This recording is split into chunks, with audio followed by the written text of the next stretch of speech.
my family for many, many, many, many years. And I heard it first from my uncle when I was about your age, 13 or 14. And what makes this story particularly scary is it is 100% true. Now, the story starts, and it takes place shortly after the Civil War in the town of Dahlonega in North Georgia. Now, at this time, people in Dahlonega had accumulated quite a great deal of wealth from the Dahlonega Gold Rush. One family in particular that had benefited a lot from the gold rush was this family called the Darby family. Now, Mr. and Mrs. Darby had one son. His name was John Darby. And John was getting ready to be about 21, 22 years of age and ready to marry somebody. So the Darby family started having these elaborate, extravagant parties to invite all of these people to come to their house to find John an acceptable suitor. So all of the aristocracy, all of the rich people in town came to the Darby's parties, and John spurred all of the suitors. Didn't want to have anything to do with them. Well, one day, John was riding into town on his horse, and he came across this very, very poor farm in Dahlonega. And out there working in the fields was this beautiful farm girl with long, dark, black hair all the way down to her waist. And when she looked up from her, what she was doing in the farm, John saw that she had these crystal blue eyes. And he immediately fell in love with her. It was like love at first sight. Well, this poor farm girl's name was Elizabeth. So John passed by the farm and didn't think anything of it. Well, since he was such a rich man and he knew he was in a position of power, John went back to his family later that day and said, "I found the woman that I want to marry." And he told them about Elizabeth, the farm girl. And Mr. and Mrs. Darby said, "Absolutely not. There's no way we're going to let you marry this poor farm girl. We absolutely forbid it." And so John gave them an ultimatum. He said, either you can gain a daughter or you can lose a son. So the Darbys thought about it and they said, reluctantly, okay, we will permit you to court her and eventually possibly marry her.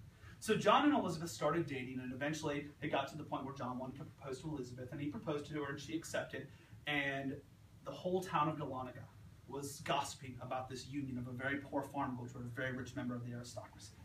Well, the Darbys, since John was their only son, spared no expense for the wedding for John and Elizabeth and spent tons of money on the wedding.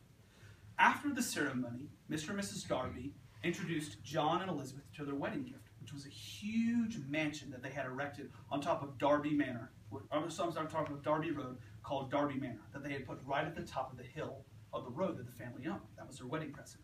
So John and Elizabeth, ecstatic to start their new life, went after the wedding, and they brought all of their guests to their new home to have the reception. Well, upon entering it, the entire home was elaborately, intricately decorated. And John told Elizabeth, "Why don't you go upstairs to our new master bedroom, prepare for our guests, get ready, and I'll call you, or someone will come to get you when we're ready to be introduced to all of our guests." So John went into the parlor. He started smoking cigars, drinking brandy with his grooms, and they were having a grand old time. All of a sudden, they heard a terrible, blood-curdling scream come from upstairs. And they all rushed up there, and there, lying on the floor, bawling, crying, was the maid. And the reason why the maid was crying, because she walked into the bedroom and saw there was Elizabeth Darby in her wedding dress, lying dead on the ground with a rope tied around her neck. Now, John was beyond grief, losing his wife on the day of their wedding. And they did an investigation, and no culprit was ever found for who did the murder. So the case went unsolved for many, many, many years. Well, in a stroke of grief, John was so sad from losing his bride on the day of their wedding. A few days later, John went into the woods and he hung himself, killed himself.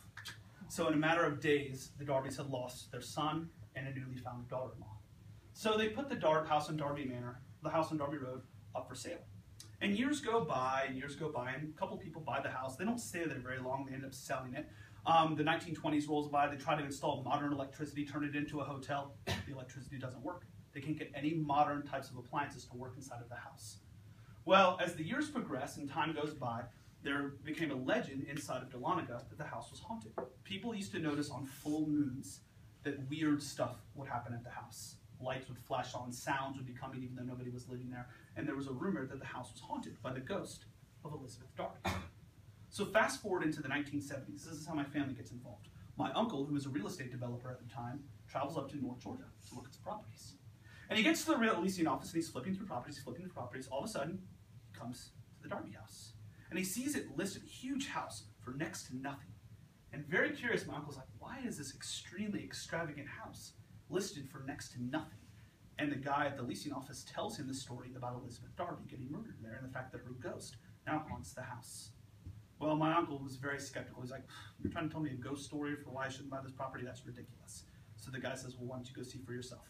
Go up there, see if there's anything wrong with it, and if you want to make me an offer on the house, you can. So my uncle travels up, and he goes to the top of Darby Lane. He sees the gigantic manor there at the top. He starts to walk up the steps, and he takes the key, and he unlocks the door, goes inside, and he notices that the entire house has been ransacked. It's been vandalized, druggies, hippies have been in there throughout the years, kind of destroying the place. But other than that, the place is definitely still in pretty good shape.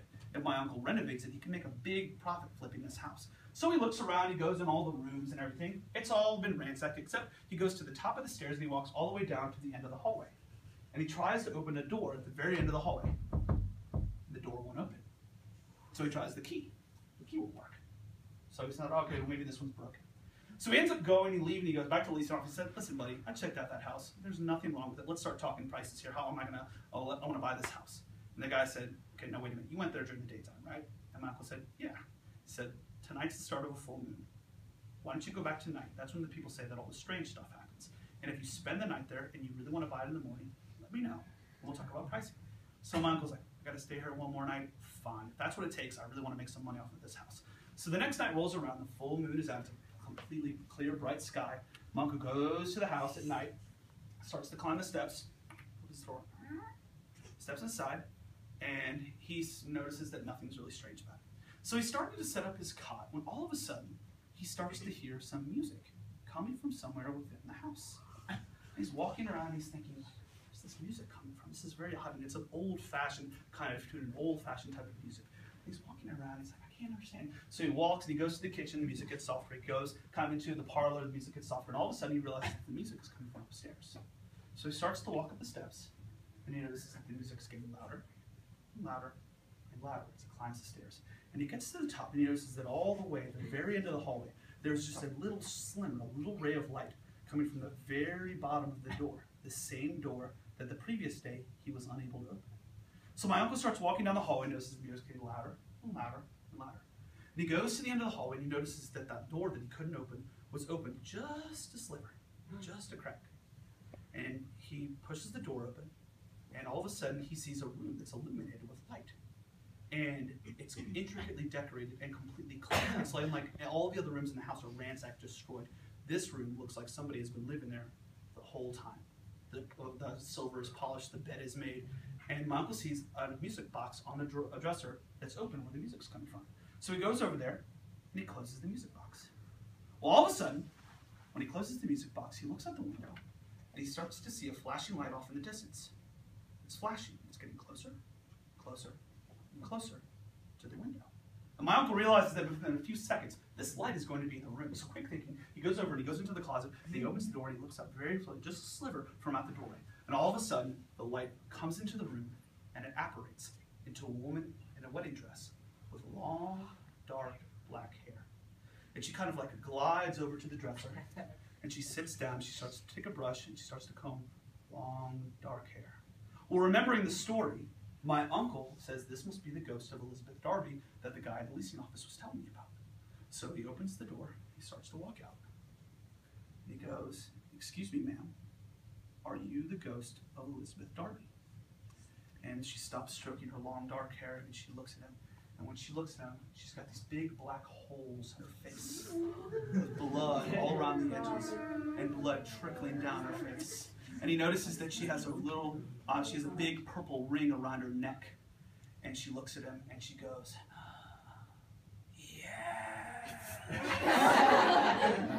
So he starts to think, he starts to try and remember the story, and he wants to go ahead and he wants to solve the mystery. He wants to figure out who was the one that killed Elizabeth Darby. And so he starts to think about the story. Who would have had something out for her? Who would have been the person that would have wanted to murder her more than anything else? And so he starts to think about the story. He goes, was it your mother-in-law? Was your mother-in-law? Was she the one that murdered you the day of your wedding? And she stops stroking her long dark hair and she looks at him and she goes, no. So he thinks, he goes, okay, maybe it was the father-in-law, maybe the father-in-law, maybe the father-in-law was the one that did it. He goes, maybe it was the father-in-law. Was he the one that murdered you on the day of your wedding? And she stops stroking her long dark hair and she looks at him and she goes, no. So So he's thinking, okay, maybe it was the butler, maybe the butler was the one that murdered her, and perhaps the butler was the one that killed her. So he said, was it the butler? Was the butler the one that killed you the day of your wedding? And she stops stroking her long dark hair and she looks at him and she goes,